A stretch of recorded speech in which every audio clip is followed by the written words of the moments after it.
Peter Townshend, the author of Who I Am, is a guitar player from England who plays in the band The Who.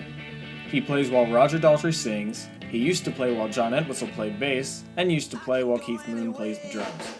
Also, today, he's nearly 68 years old.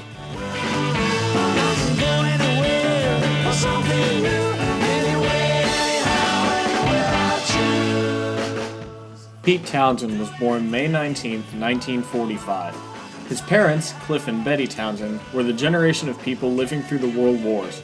In England, the war affected normal life, as people were fearing bombs dropping from the sky at any given time. This generation was the first to have the luxury of recording music, and once they began recording, everything turned to jazz due to the depression of life during and after the war. Jazz was the biggest musical influence for Townshend, and when he began playing guitar, he knew that his best output was rock and roll. After high school, Pete Townshend went on to join the Detours, a band with John Entwistle on bass and Roger Daltrey on lead singing and guitar. After finding Keith Moon as their drummer, the band had changed their name to The Who due to another local band whose name was the Detours.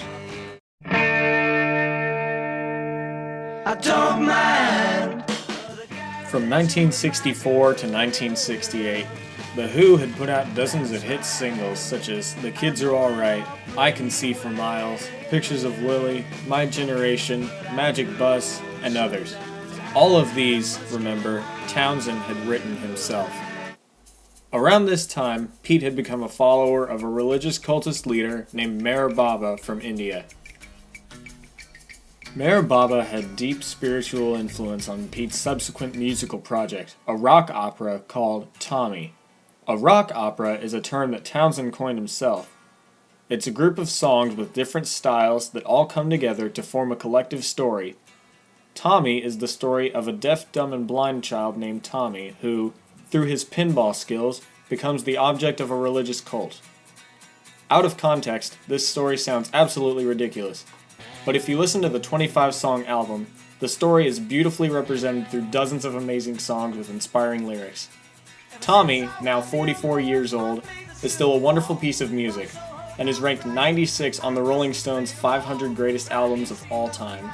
Meher Baba continued to be an inspiration for Pete until he stopped writing songs as a career.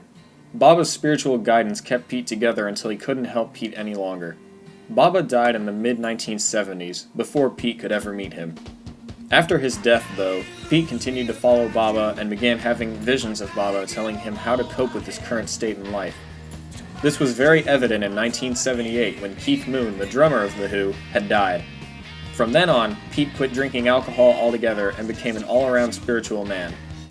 The Who didn't stop making music after Tommy. They've been strong in concerts to this day, even after John Entwistle's death in 2002. A lot of information about the rest of the career of The Who and Pete Townshend himself is available in his memoir, Who I Am. The book is published by HarperCollins and is available at most bookstores for $12.99. This book has received great reviews, including this one from the Rolling Stone magazine. After all his years of musical confessions, Pete Townshend still has secrets to get off of his chest. And in Who I Am, he finally lets loose. His long-awaited memoir is intensely intimate, candid to the point of self-lacerating. It is a rock god opening up his most human frailties. Do you like old music from the 60s, 70s, and 80s? Do you like The Who? Have you ever had a religious experience quite like Pete's experience with Meher Baba?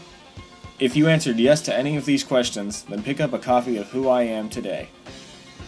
Don't cry.